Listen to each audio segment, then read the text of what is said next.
युवावस्था में ही वे बन गए ननासा गांव के सरपंच। अरे सरपंच नहीं, स्मार्ट सरपंच।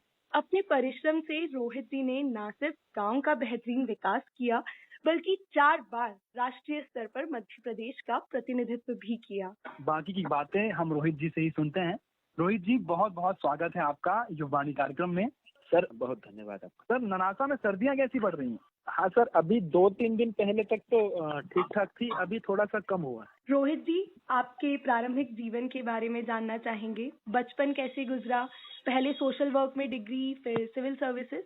इस यात्रा की शुरुआत कैसे हुई? मैम, पढ़ाई गांव के ही शासकीय हाई स्कूल से की है मैंने 8th तक। इसके बाद 5 किलोमीटर कन्नौद आता है हमारे। जी।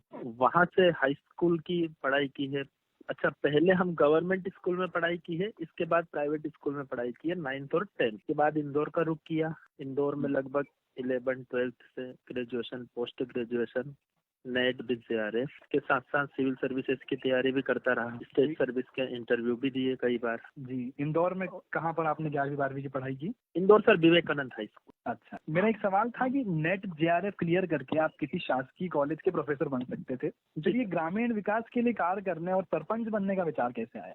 सर, मेरे जीवन में अभी 3-4 साल पहले एक बहुत बड़ी त्रासदी आई थी पूरी दुनिया में, कोरोना काल। उस समय मुझे क्वारंटाइन होने का अपने गांव में एक संयोग लगा जी। और शहर से गांव की ओर रुख किया मैंने लगभग 10-11 वर्षों के बाद। वहां पे जब मैंने बेसिक समस्याएं देखी तो मेरे मन में बड़ा एक विडंबनापूर्ण सवाल हुआ कि शासकीय योजनाओं का इतना लाभ मिलने के बाद भी और सरकार के द्वारा सारे प्रयास किए जाने के बाद भी ऐसा क्या है कि आम जनमानस तक शासकीय योजनाएं नहीं पहुंच पा रही है और शासकीय योजनाओं का लाभ उनको ठीक से नहीं मिल पा रहा है। लगभग मैं कोरोना काल में 3-4 महीने अपने गाँव में रहा।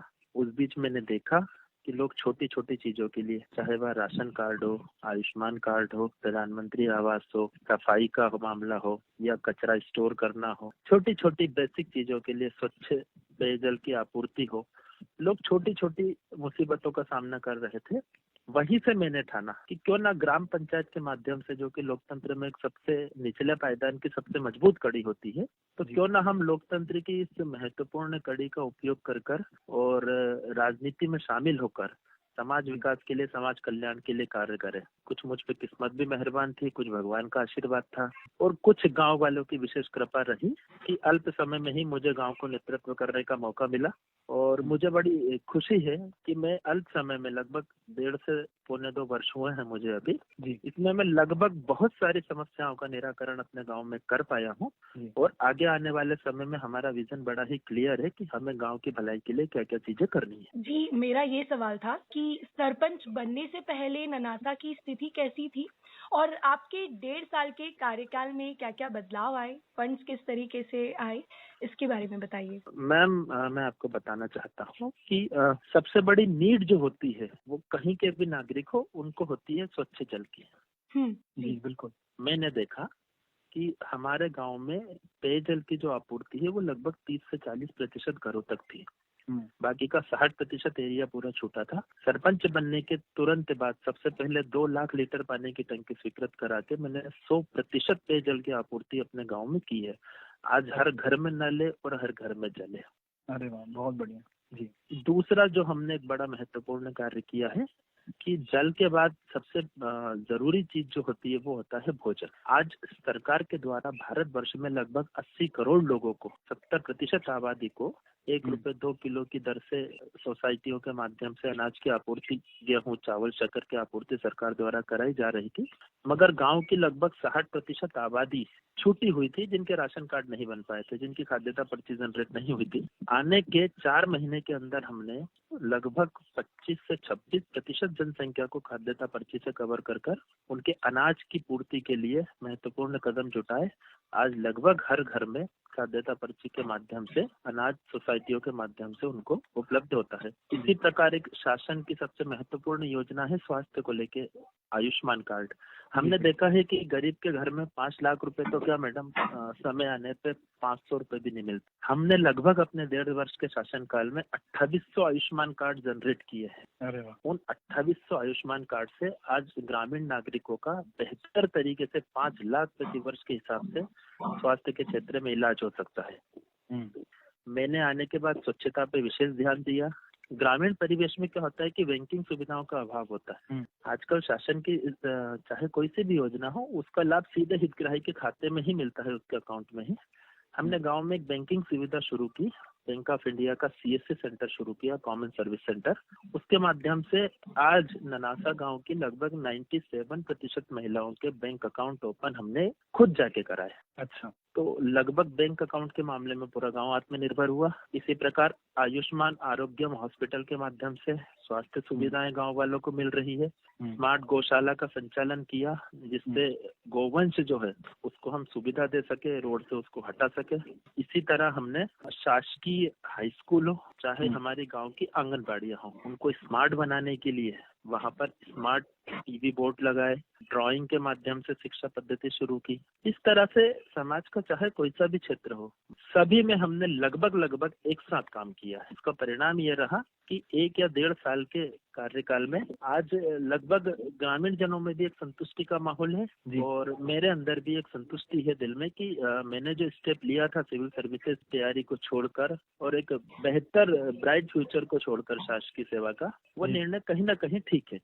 बड़ी ही सराहनीय बात है रोहित जी, ये जो आपने बताई। एक सवाल ये भी था आपसे कि फंड्स कहाँ से आए, क्योंकि इतनी सारी जो आपने कार्य किए हैं। अब ग्रामीण विकास में ये होता है कि इतने सारे जो विकास कार्य होते हैं उनके लिए जो पैसों की व्यवस्था है वो सरकार की ओर से थोड़ा सा हो नहीं पाती। तो ये पूरे पैसे आपको सरकार की ओर से मिले या कोई और भी इसका साधन था? सर, बहुत अच्छा सवाल है आपका। मैं आपके माध्यम से देश के और मध्य प्रदेश के लगभग सभी सरपंचों को सूचित भी कराना चाहूंगा और एक अपनी सलाह भी देना चाहूंगा कि किसी भी कार्य को करने के लिए कोई विशेष फंड की आवश्यकता नहीं होती है। शासन की जी योजनाएं हैं, हम शासन की योजनाओं का अगर अच्छे से इम्प्लीमेंटेशन कर पाए तो वही फंड के रूप में हमारे सामने काम करती है। जैसे फॉर एग्जाम्पल मैं आपको बताता हूँ, हमने अगर 2800 आयुष्मान कार्ड बनाए हैं तो उसमें हमारा फंड नहीं लगा है, हमने डॉक्यूमेंटेशन किया। अच्छा। अगर हमने 2 लाख लीटर नल जल मिशन के तहत पानी की टंकी स्वीकृत कराई है तो हमने PHE के माध्यम से गांव का सर्वे कराकर डॉक्यूमेंटेशन पूरा करके गवर्नमेंट को प्रस्ताव दिया है, हमारा फंड नहीं लगा है।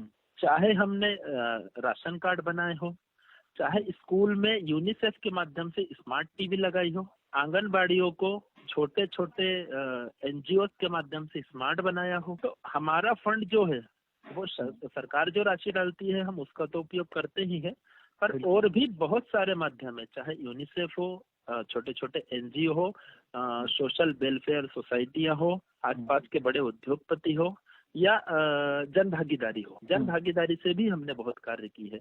तो इन सब दिशा में एक साथ कार्य करके आज लगभग धरातल पर कार्य दिखता है। तो ये बड़ा ही सराहनीय कार्य है आपका जो आप कर रहे हैं। तो राष्ट्रीय स्तर पर आपने जैसे कि बताया था कि राष्ट्रीय स्तर पर ननासा और मध्य प्रदेश को रिप्रेजेंट करने का अनुभव कैसा था, और आने वाले वर्षों में ननासा के लिए आपका विजन क्या है, इस बारे में हम जानना चाहेंगे। सर, मुझे सरकार की ओर से लगभग 2 या 3 बार राष्ट्रीय स्तर पर जाने का मौका मिला, जिसमें मैंने श्रीनगर की, जयपुर की और हैदराबाद की यात्राएं की है जी।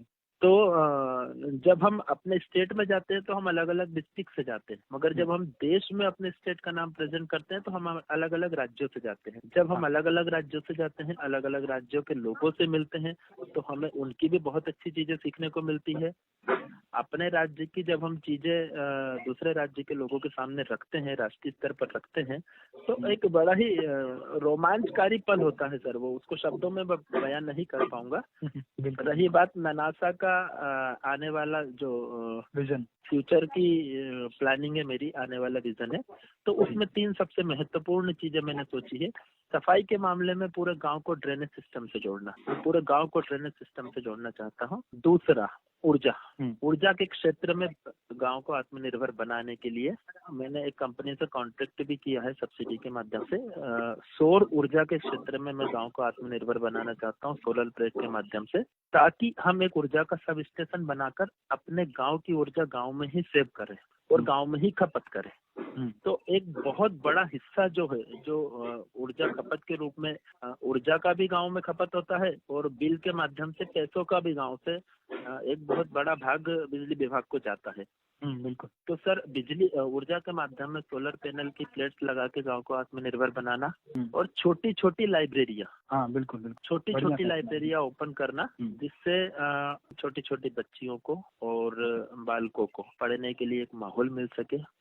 क्योंकि अल्टीमेटली जो शिक्षा है, शिक्षा ही हम सबका आधार है, शिक्षा ही हमारा जीवन बनाती है। इसके अलावा एक सबसे महत्वपूर्ण विजन मेरा है जिसपे मैं काम कर रहा हूँ, लगभग गाँव की 500 महिलाओं को स्वरोजगार के क्षेत्र में आत्मनिर्भर बनाना जी। उसके लिए चाहे मुझे सिलाई मशीन का एक कारखाना लगाना हो और सुरक्षा देने का कार्य उनको करके, और जो स्वयं सहायता समूह होते हैं SSG जी, उनके माध्यम से मैं लगभग 500 महिलाओं को आत्मनिर्भर बनाने की दिशा में बढ़ चुका हूँ। आने वाले फ्यूचर की कुछ प्लानिंग है मेरी, और एक साल की प्लानिंग है ये सारी जी। बिल्कुल जी। लोगों के लिए अच्छा करने की उमंग थी और बस लोगों के लिए मैं कार्य करना चाहता था। और जब मैंने स्टार्ट किया तब मैंने भी नहीं सोचा था कि मैं सफल हो पाऊंगा, पर सफल हुआ और बेहतर तरीके से सफल हुआ जी।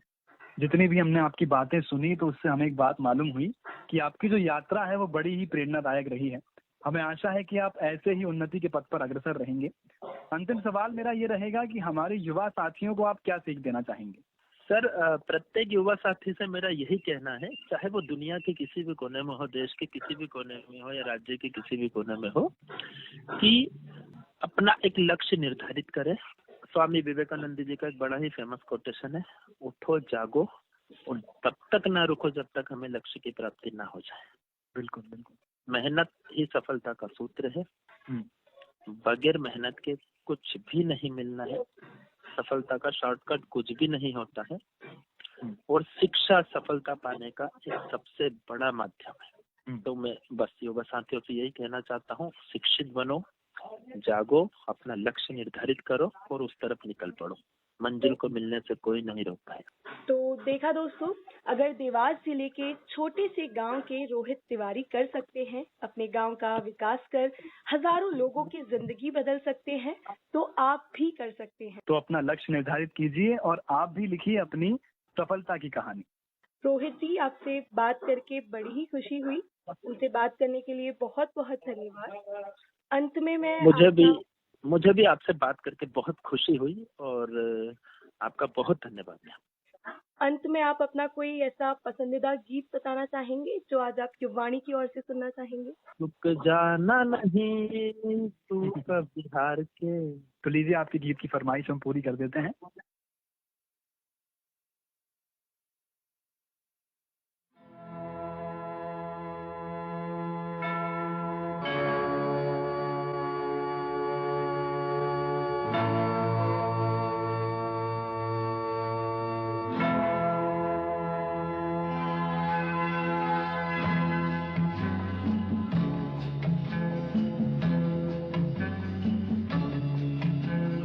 जाना नहीं तू कहीं हार के, कांटों पे चल के मिलेंगे साए बहार के। रुक जाना नहीं तू कहीं हार के, कांटों पे चल के मिलेंगे साए बहार के।